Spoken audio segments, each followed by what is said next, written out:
मित्रों, ऐसा कहा जाता है कि भगवत गीता सिर्फ केवल एक धर्म के लिए नहीं है, बल्कि इस धरती के हर इंसान को इसे समझना बहुत जरूरी है ताकि वो अपनी जिंदगी में सुख, शांति और सफलता को प्राप्त कर सके। भगवत गीता में कुल 18 अध्याय हैं और इन 18 अध्यायों में कुल 700 श्लोक हैं, जिसके प्रत्येक पंक्ति को पढ़ पाना हर इंसान के लिए कठिन हो सकता है। इसलिए हम आज के इस बेहद ही खास वीडियो में भगवत गीता के 101 महत्वपूर्ण विचारों को लेकर आए हैं, जिसे बेहद ही आसान और सरल भाषा में आपको समझाने की कोशिश करेंगे। और इन विचारों को हर दिन सुनने से आपके जीवन की वर्तमान और भविष्य की सभी समस्याओं का निवारण किया जा सकता है। अगर आप इस वीडियो का फायदा अधिक से अधिक लेना चाहते हैं तो इस वीडियो को पूरा अंत तक जरूर देखें। तो चलिए इन सबसे शक्तिशाली 101 विचारों को जानते हैं और अपने जीवन में अपनाने की कोशिश करते हैं। 1. जिस प्रकार प्रकाश की ज्योति अंधेरे में चमकती है, ठीक उसी प्रकार ज्ञान की ज्योति भी चमकती है। इसलिए मनुष्य को हमेशा सत्य के मार्ग पर ही चलना चाहिए। 2. श्री कृष्ण कहते हैं, इस धरती के प्रत्येक मनुष्य को अपने कर्म बिना फल की चिंता किए, बिना किसी भी लोभ लालच के और बिना ही किसी प्रकार के स्वार्थ के करते ही रहना चाहिए, क्योंकि मनुष्य के हाथ में केवल कर्म होते हैं और वो जिस प्रकार के भी कर्म करता है निश्चित ही उसे उस प्रकार का ही फल मिलता है। आइए इसे एक बहुत सरल उदाहरण के साथ समझते हैं। जैसे जो इंसान आम का पेड़ लगता है उसे भविष्य में आम प्राप्त होते हैं, और जिसने बबूल का पेड़ लगाया है उसे कांटे ही मिलते हैं। इसीलिए मनुष्य को हमेशा अच्छे कर्म ही करना चाहिए ताकि उसे भी भविष्य में अच्छे ही फल की प्राप्ति हो सके। 3. जिस तरह हम पुराने वस्त्र त्याग कर नए वस्त्र पहनना शुरू कर देते हैं और पुराने वस्त्र के बारे में सोचते तक नहीं, उसी प्रकार से हमारी आत्मा के लिए हमारा शरीर भी कभी पुराने वस्त्र की तरह ही हो जाएगा और हमारे शरीर को त्याग कर वो किसी दूसरे शरीर में चला जाएगा, जैसे वो किसी नए वस्त्र को धारण करने चला गया हो। 4. जिस व्यक्ति को ईश्वर में श्रद्धा नहीं होती और साथ ही जीवन में ज्ञान की भी कमी होती है, उस मनुष्य को कभी भी जीवन में आनंद और सफलता की प्राप्ति नहीं हो सकती। 5. जब कोई समझदार व्यक्ति किसी संबंध को निभाना बंद कर देता है तो ये समझ लेना कि कहीं न कहीं कभी न कभी उसके आत्मसम्मान को ठेस अवश्य ही पहुंची है। 6. हमें छोड़ करके कोई अन्य व्यक्ति क्या कर रहा है, क्यों कर रहा है और कैसे कर रहा है, इन सभी बातों से हम खुद को जितना दूर रखेंगे उतना ही खुश रहेंगे। और इतना ही नहीं, हमारे मन को शांति भी मिलेगी। 7. जो दिल से अच्छे हैं, जिनमें दया की भावना है और जो दूसरों की तकलीफों को समझते हैं, उन्हें दोबारा जन्म नहीं लेना पड़ता और मोक्ष पाकर उनकी आत्मा परमात्मा में विलीन हो जाती है। 8. मोह उसी का करे जिस पर आपका अधिकार है। जिस पर आपका अधिकार है ही नहीं, उसका कभी भी मोह नहीं करना चाहिए। 9. बुद्धिमान और ज्ञानी व्यक्ति के लिए कचड़े का ढेर, पत्थर और सोना सभी एक समान होता है, क्योंकि वो जानते हैं कि इस दुनिया में ईश्वर आपका धन नहीं, बल्कि आपके अच्छे कर्म और आपके अच्छे मन को देखते हैं। अगर आपका मन अच्छा है और आपके कर्म अच्छे हैं, तभी ईश्वर आपको पसंद करते हैं और आपका साथ भी देते हैं। किंतु जिनके कर्म अच्छे नहीं होते, जिनका मन अच्छा नहीं होता, फिर उनके पास फिर चाहे कितना भी धन हो, भगवान कभी भी उनका साथ नहीं देते और समय आने पर उन्हें उनके बुरे कर्मों का परिणाम भी भोगना ही पड़ता है। जिस प्रकार महाभारत के युद्ध में भगवान कृष्ण जी ने दुर्योधन के पास अपार धन होने के बाद भी कौरवों का साथ नहीं दिया था, बल्कि अर्जुन और पांडवों का साथ दिया था, क्योंकि वो जानते थे पांडव सच्चे हैं और धर्म के लिए लड़ रहे हैं। इसीलिए श्री कृष्ण जी ने पांडवों का साथ दिया था। इसलिए ये बात जीवन में हमेशा याद रखना कि ईश्वर केवल अच्छे कर्म और अच्छे स्वभाव के लोगों का ही साथ देते हैं। धन तो केवल ये दुनिया देखती है, श्री कृष्ण तो सिर्फ आपका मन देखते हैं। तो अब आप लोग भी सोच रहे होंगे कि क्या धन कमाना गलत है? तो इसका जवाब है बिल्कुल भी नहीं। धन कमाना कोई गलत बात नहीं है, लेकिन गलत तरीके से धन कमाना बहुत गलत बात है। इसलिए आगे से हमेशा याद रखना, हम यहाँ कर्म कमाने आए हैं एल, जिससे हमें श्री कृष्ण की प्राप्ति हो सके और हमेशा अच्छे कर्म ही करना चाहिए। तो दोस्तों, अगर आपको ये वीडियो अच्छी लग रही है तो कृपया मेरे चैनल महादेव कृष्ण की राह को सब्सक्राइब अवश्य कर दें। 10 आपके कर्म ही आपकी पहचान है, वरना इस दुनिया में एक ही नाम के लाखों इंसान हैं। 11 प्रेम हमेशा माफी मांगना पसंद करता है, जबकि क्रोध और अहंकार हमेशा माफी सुनना पसंद करते हैं। 12 जो लोग हमेशा शक करते हैं, उनके लिए प्रसन्नता न ही इस लोक में है और न ही कहीं और। शक एक ऐसी बुरी मानसिकता होती है जो बड़े से बड़े, मजबूत से भी मजबूत रिश्ते को खत्म कर देता है। ठीक उसी प्रकार जिस प्रकार किसी लोहे पर जंग लग जाने पर वो जंग मजबूत से मजबूत लोहे को भी नष्ट कर देता है, ठीक वैसे ही हमारे शक करने के कारण कई बार हमारे सबसे प्यारे और सबसे अच्छे रिश्ते भी खत्म हो जाते हैं और फिर हम जीवन भर पछताते रहते हैं। इसलिए हमें अपने जीवन में कभी भी शक जैसे बुरी मानसिकता को जगह नहीं देना चाहिए। 13 कर्म वो फसल है जिसे हर इंसान को हर हाल में काटना ही पड़ता है, इसलिए हमें अच्छे कर्म रूपी बीज ही होना चाहिए ताकि हम भी अच्छी फसल ही काट सकें। यानी कि अगर कर्म हमारा अच्छा होगा तभी तो उसके परिणाम भी अच्छे होंगे। 14 जो भी होने वाला है वो हर हाल में होकर ही रहेगा और जो नहीं होने वाला है वो कभी भी नहीं होगा। फिर आप चाहे कुछ भी कर लो वो कभी नहीं होगा। सिर्फ इतना सा ज्ञान जिनके पास होता है वो कभी भी परेशान नहीं होते। 15 अच्छे कर्म करने के बाद भी लोग आपकी बुराइयों को ही याद रखेंगे, इसलिए समझदारी इसी बात में है कि लोग हमारे बारे में क्या कहते हैं उस पर कभी भी ध्यान नहीं देना चाहिए और अपने कर्म को पूरा करना चाहिए। 16 जितना हो सके खामोश रहना चाहिए, क्योंकि ये आपको तो जानना ही चाहिए कि आपकी जुबान ही आपसे सबसे ज्यादा गुनाह करवाती है। इसलिए जितना हो सके धागे को हमेशा लपेटकर और जबान को हमेशा समेटे कर ही रखना चाहिए। 17 भगवत गीता में श्री कृष्ण जी अर्जुन से कहते हैं, हे अर्जुन, मेरा परम भक्त जो हमेशा मुझे याद करता है और एक चित्त से मेरी पूजन करते हैं, उन भक्तों के कल्याण के लिए जिम्मेदारी मेरी ही है। जो भी भक्त मेरी भक्ति में श्रद्धा नहीं रखते वो मुझे प्राप्त नहीं कर पाते, इसलिए वो जन्म मरण के चक्र में फंसे ही रह जाते हैं। 18 जो व्यक्ति आपके शब्दों को महत्व नहीं देते हैं उनके लिए मौन बना रहना ही सबसे बेहतर उत्तर है। 19 या तो वक्त के साथ बदल जाओ या तो वक्त को ही बदल दो, लेकिन हाँ, अपनी मजबूरियों को कोसना बंद करो और हर हाल में चलना सीखो। 20 किसी काम की चिंता करना ठीक है, लेकिन वो चिंता इतनी भी नहीं होनी चाहिए कि वो काम को ही खराब कर दे। 21 जब आप किसी काम को अच्छी नीयत से करते हैं तो उस काम में आपको सफलता अवश्य ही मिलती है। 22 श्री कृष्ण जी कहते हैं कि अगर आप सोचो कि आपका भाग्य मैं बनाता हूं तो ये गलत है, क्योंकि मनुष्य अपने भाग्य का जिम्मेदार स्वयं खुद ही होता है, क्योंकि मनुष्य का भाग्य तो केवल मनुष्य के खुद के कर्मों से बनता है। मनुष्य जैसे कर्म करता है उसका वैसा ही भाग्य बनता है। मैं तो केवल मनुष्य को उसके कर्मों का फल देता हूं। 20 तुम ये कभी मत सोचो कि मनुष्य अच्छा या बुरा होता है, क्योंकि मनुष्य के जैसे जैसे कर्म होते हैं वैसे वैसे ही उसको फल की प्राप्ति भी होती है।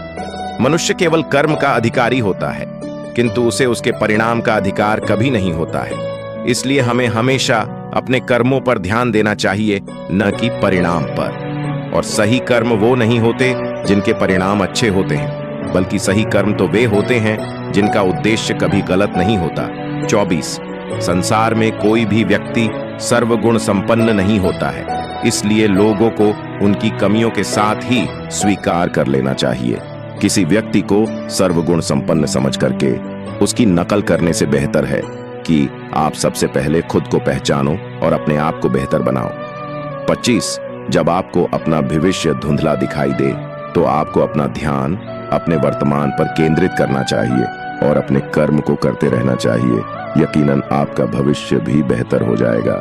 ठीक वैसे ही जैसे ठंड में कोहरे के कारण हमें आगे क्या है दिखाई नहीं पड़ता, और जैसे जैसे हम आगे बढ़ते जाते हैं हमें रास्ता नजर आना भी शुरू हो जाता है। ठीक ऐसे ही जब हमारे जीवन में मुसीबतें आए, दुख आए, हमें लगातार आगे बढ़ते जाना चाहिए। देखना, एक दिन आप अपनी मंजिल तक अवश्य ही पहुंच जाएंगे।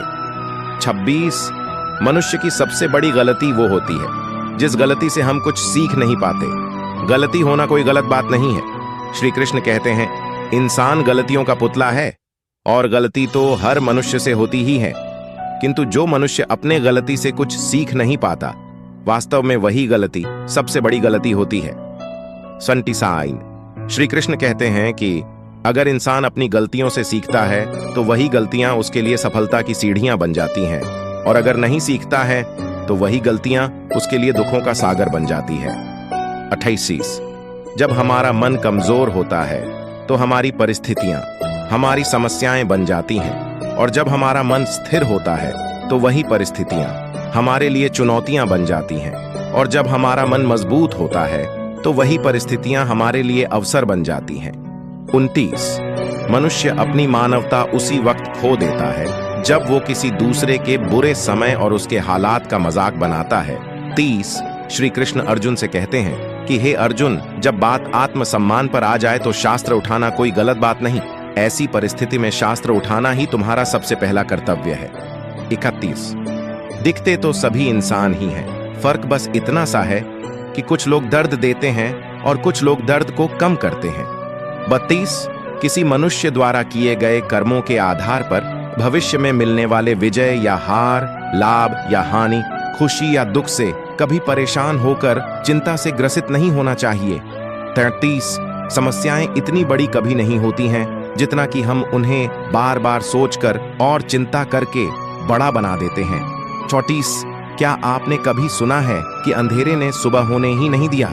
नहीं ना। जिस प्रकार अंधेरा कितना भी हो खत्म हो ही जाता है, और अंधेरी रात के बाद एक सुनहरे दिन का उदय होता है, ठीक वैसे ही हमारे जीवन में चाहे कितने भी दुख आ जाए, वो भी कुछ समय बाद गुजर ही जाएंगे, और आपके जीवन में भी खुशियों का उदय होगा।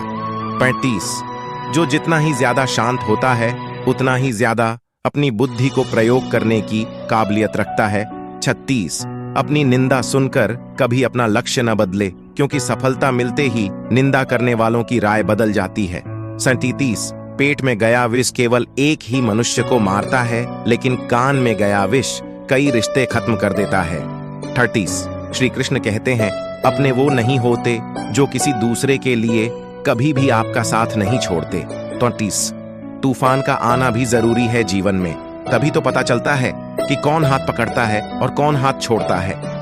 40 इस बात से कोई फर्क नहीं पड़ता कि दीपक सोने का है या मिट्टी का, फर्क इस बात से पड़ता है कि वो आपके घर में कितनी रोशनी करता है। ठीक ऐसे ही फर्क इस बात से नहीं पड़ता कि आपका दोस्त अमीर है या गरीब, फर्क इस बात से पड़ता है कि बुरे समय में वो आपकी कितनी मदद करता है।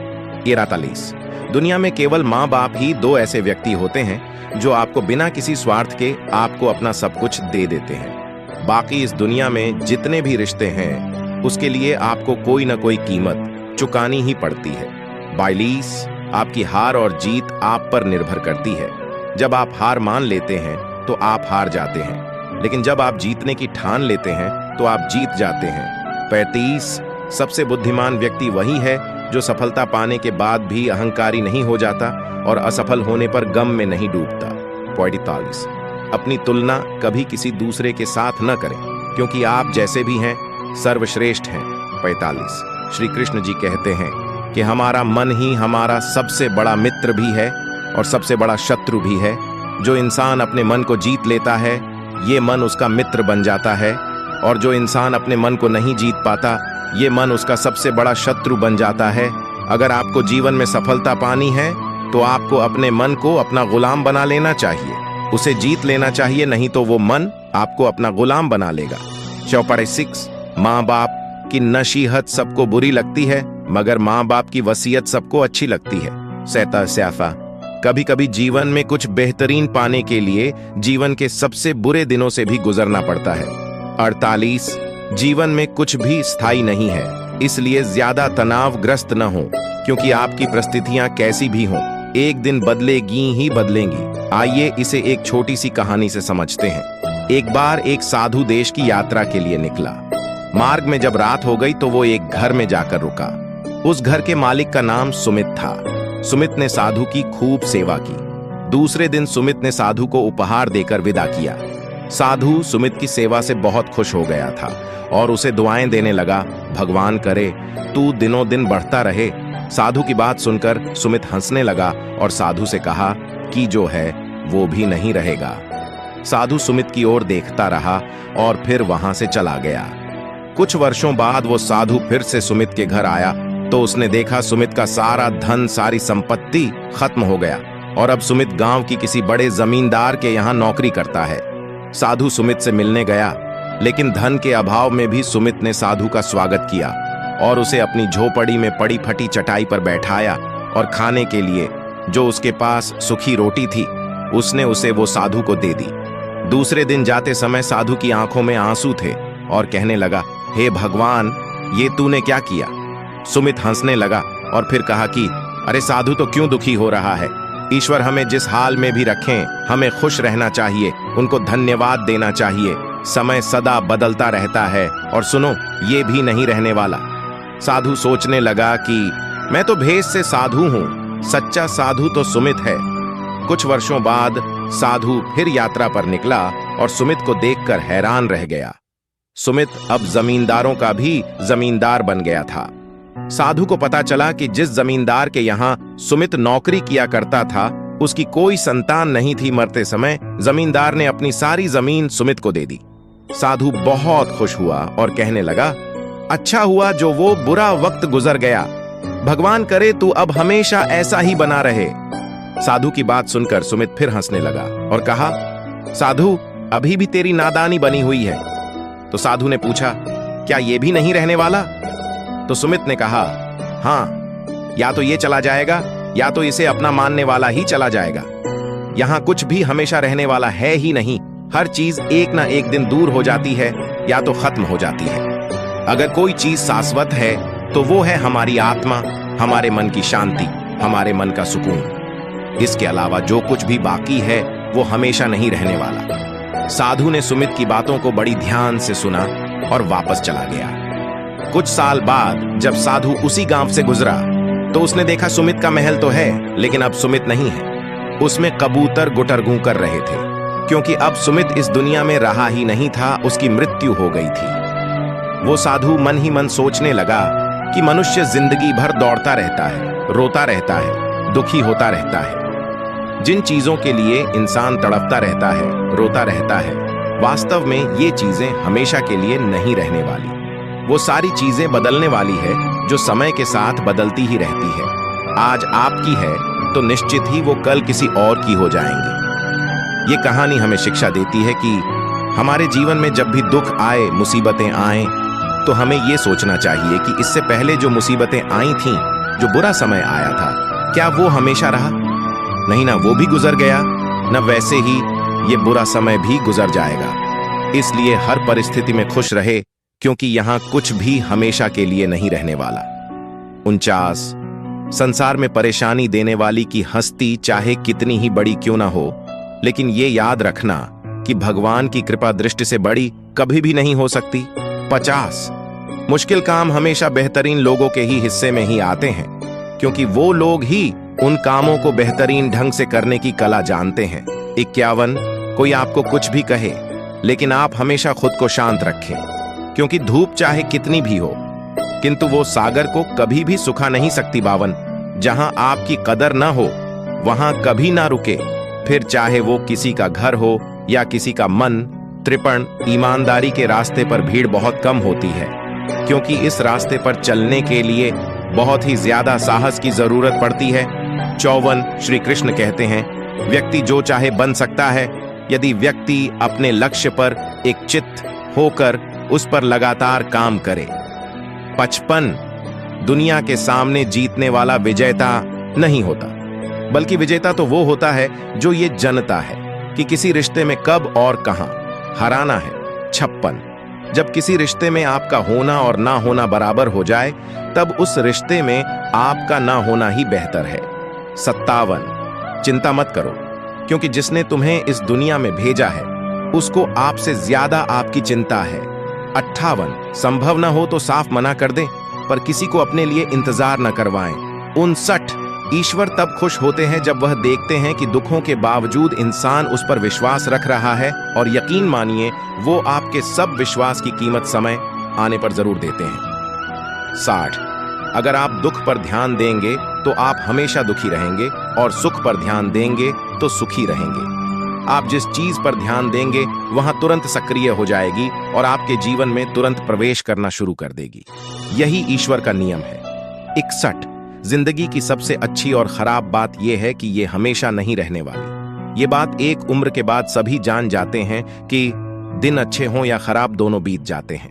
अर्थात इस दुनिया में कुछ भी हमेशा के लिए नहीं रहता। 62 खुशियों का कोई तय रास्ता नहीं होता। हर इंसान को अपने लिए स्वयं ही रास्ता बनाना पड़ता है। ये बात जिसने जान ली, समझो खुशियों ने उसका पता लिख लिया। 63 अपनाना सीखो, ठुकराना भी सीखो। जहां पर इज्जत न मिले वहां से उठकर जाना भी सीखो। इंसान क्या है? बस परिस्थितियों से बना एक पुतला है। 64 मत कर इतना अभिमान या इंसान, तेरे और मेरे जैसे कितनों को ही ईश्वर ने माटी से बनाकर माटी में मिला दिया है, इसलिए हमें कभी अभिमान नहीं करना चाहिए। 65 किसी की कदर करना है तो वक्त रहते कर लीजिए, वरना बाद में सूखे पेड़ को पानी देना बेकार है। 66 क्रोध आने पर चिल्लाने के लिए ताकत नहीं चाहिए, किंतु क्रोध आने पर मौन रहने के लिए बहुत ताकत की जरूरत पड़ती है। 67 भगवान से न डरो तो चलेगा, मगर कर्म से डरो, क्योंकि कर्म का फल तो भगवान को भी भोगना पड़ता है। 68 जितना त्याग करोगे उतना प्राप्त करोगे। लोग क्या कहेंगे? पहले दिन हंसेंगे, दूसरे दिन मजाक उड़ाएंगे और तीसरे दिन भूल जाएंगे। इसीलिए लोगों की परवाह मत करो, करो वो जो उचित हो, जिसे करने से आपको खुशी प्राप्त हो। याद रखना, जिंदगी तुम्हारी है, लोगों की नहीं। कोई तारीफ करे तो तुरंत नाचने मत लग जाइए। याद रखिए, तारीफ के पुल के नीचे मतलब की नदी बहती है। समस्याएं हमारे जीवन में बिना किसी वजह नहीं आती, उनका आना एक इशारा है कि हमें अपने जीवन में कुछ बदलना है। 69 जीवन में कुछ अध्याय ऐसे होते हैं जिन्हें आज नहीं तो कल बंद होना ही है, इसलिए जो आपका है ही नहीं उसे जबरदस्ती पकड़ने का क्या फायदा। इसलिए जो आपको आज छोड़कर जा रहा है उसे जाने दो, क्योंकि वो आज रुक भी गया तो कल चला ही जाएगा। इसलिए भले जीवन भर अकेले रहना, मगर किसी से जबरदस्ती कोई रिश्ता मत रखना। 70 जिंदगी की सबसे अच्छी और खराब बात यह है कि ये हमेशा नहीं रहने वाली। ये बात एक उम्र के बाद सभी जान जाते हैं कि दिन अच्छे हों या खराब दोनों बीत जाते हैं। अर्थात इस दुनिया में कुछ भी हमेशा के लिए नहीं रहता। 71 हिसाब रखा करो। आजकल लोग बहुत जल्दी पूछ लेते हैं, तुमने मेरे लिए किया ही क्या है। 75 कदर और वक्त भी दोनों कमाल के होते हैं। जिसकी कदर करो वो वक्त नहीं देता, और जिसको वक्त दो वो कदर नहीं करता। 37 तारीफ सुनना सभी को पसंद है, फिर तारीफ चाहे झूठी ही क्यों ना हो। लेकिन सच तो ये है, इंसान सच सुनना पसंद ही नहीं करता, और जब सच सामने बोला जाता है तो अपने ही पराये हो जाते हैं। कड़वा है मगर सत्य है। 74 दुनिया में कुछ लोग ऐसे होते हैं जिन्हें आप चाहे जितना प्यार दो फिर भी आपको वो धोखा ही देंगे। 75 आशा और विश्वास कभी गलत नहीं होते, बस ये हम पर निर्भर करता है कि हमें किससे आशा है और किस पर विश्वास है। 76 किसी पर इतना भी निर्भर मत बने कि अगर वह आपको छोड़कर चला जाए तो आप बुरी तरह टूट जाएं। 77 जिस प्रकार थोड़ी सी औषधि भयंकर रोगों को शांत कर देती है, उसी प्रकार ईश्वर की थोड़ी याद बहुत से कष्ट और दुखों का नाश कर देती है। 78 श्री कृष्ण कहते हैं कि हर किसी के जिंदगी में समस्याएं हैं, लेकिन इंसान खुद की समस्या को ही सबसे ज्यादा और सबसे बड़ी समस्या समझता है। 73 जिंदगी के रेस में जो लोग आपको दौड़कर नहीं हरा पाते, वही लोग आपको तोड़कर हराने की कोशिश करते हैं। 80 जिसका मन सच्चा और कर्म अच्छा होता है, वही ईश्वर का सच्चा भक्त होता है, और ऐसे व्यक्ति पर ईश्वर की कृपा हमेशा बनी रहती है।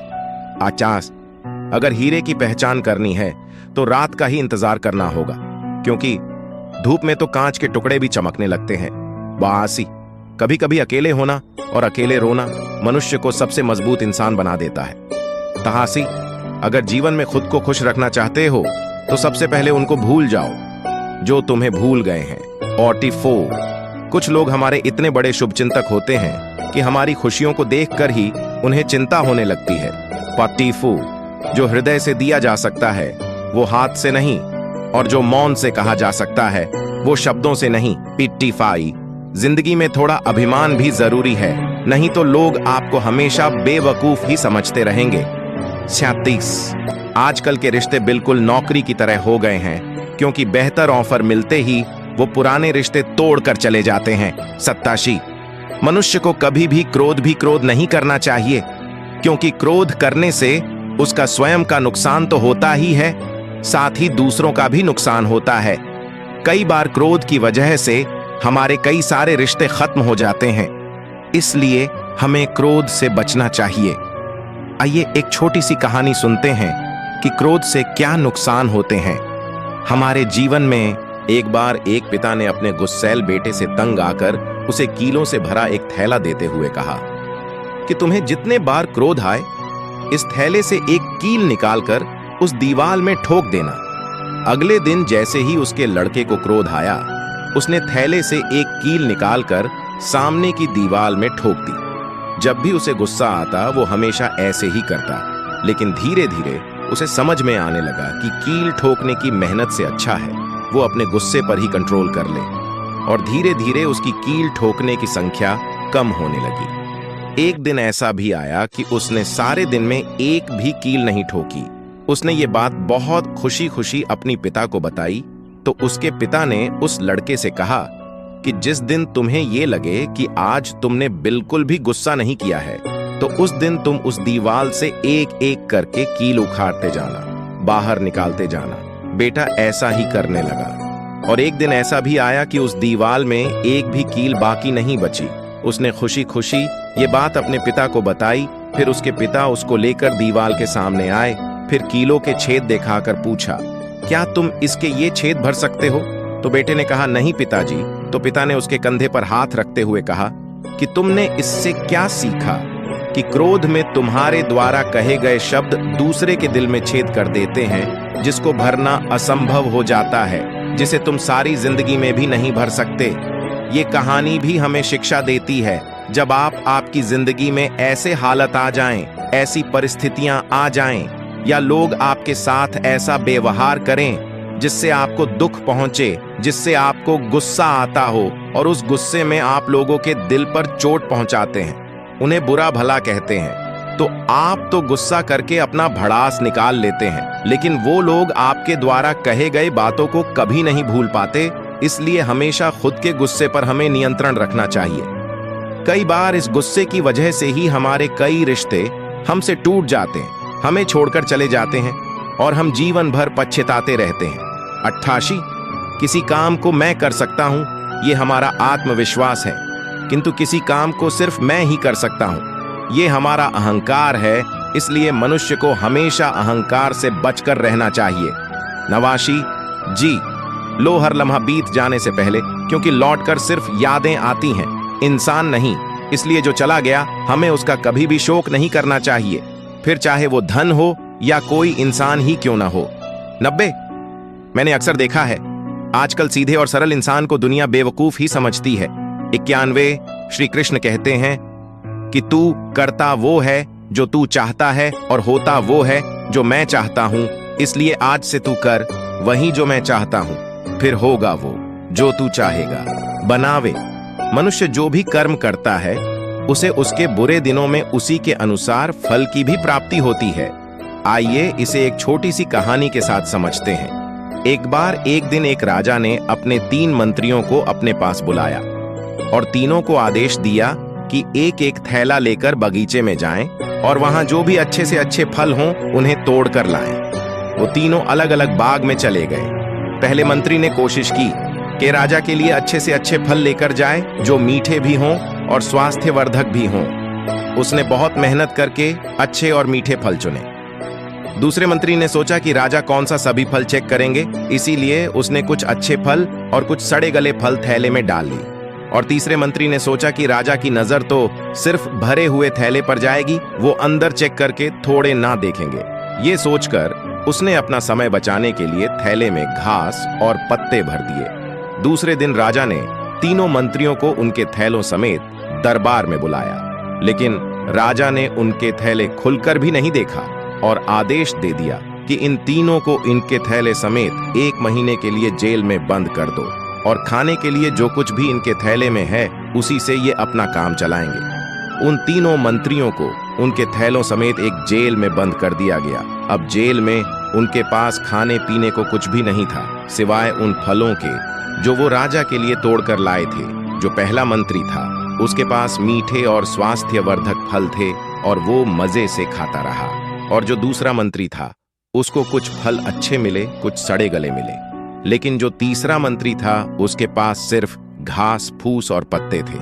1 महीने की जेल के बाद जो पहला मंत्री था वो बिल्कुल चुस्त दुरुस्त था, वो बिल्कुल तंदुरुस्त लग रहा था। लेकिन जो दूसरा मंत्री था वो बहुत बीमार होकर निकला, और जो तीसरा मंत्री था वो उस 1 महीने की कैद में मर गया, क्योंकि उसके पास खाने पीने के लिए सिर्फ पत्ते और घास फूस के अलावा और कुछ भी नहीं था। ये कहानी भी हमारे जीवन से जुड़ी हुई है। ये जो फल है ना, ये हमारे ही किए हुए कर्म हैं, और ये जो कैद है, जो जेल है, ये हमारा बुरा वक्त है। हम जिंदगी भर जो भी कर्म कमाते हैं ना, हमारे बुरे समय में हमें उन्हीं कर्मों का फल मिलता है। अगर हमने जिंदगी भर बुरे कर्म किए हैं, किसी का भला नहीं किया है, सबको दुख दिए हैं, तो हमारे भी बुरे समय में हमारा कोई भी साथ नहीं देता, बल्कि लोग तो खुश होते हैं कि अच्छा हुआ जो इसके साथ भी बुरा हुआ, क्योंकि इसके कर्म ही ऐसे थे। लेकिन जो इंसान सबका भला करता है, सबके साथ अच्छा करता है, जब उसके ऊपर मुसीबत आती है, दुख आते हैं, तो वो अच्छे कर्म किसी न किसी इंसान के रूप में उसे जरूर वापस मिलता है। तो ये कहानी हमें ये शिक्षा देती है, आप हमेशा अच्छे कर्म करते रहो। एक दिन आपको भी आपके किए हुए सारे अच्छे कर्मों का फल अच्छा ही मिलेगा। 93, इस दुनिया में मनुष्य का सच्चा धन तो उसका ज्ञान और उसके कर्म होते हैं, क्योंकि लक्ष्मी की तो चोरी की जा सकती है, किंतु सरस्वती की कभी भी नहीं। इसलिए अपने बच्चों को शिक्षित बनाने का प्रयास करें। धनवान तो उन्हें उनका ज्ञान बना ही देगा। 94, उन रिश्तों का टूट जाना ही बेहतर होता है जिनमें आप स्वयं टूट रहे हो। 95, ईश्वर कहते हैं कि तेरा मेरा अपना पराया करना छोड़ दो, फिर सब आपका हो जाता है और आप सबके हो जाते हैं। 96, किसी बड़े घर का नौकर बनने से कहीं गुना बेहतर है कि आप अपनी झोपड़ी का मालिक बनकर रहें, अपना खुद का व्यापार करें।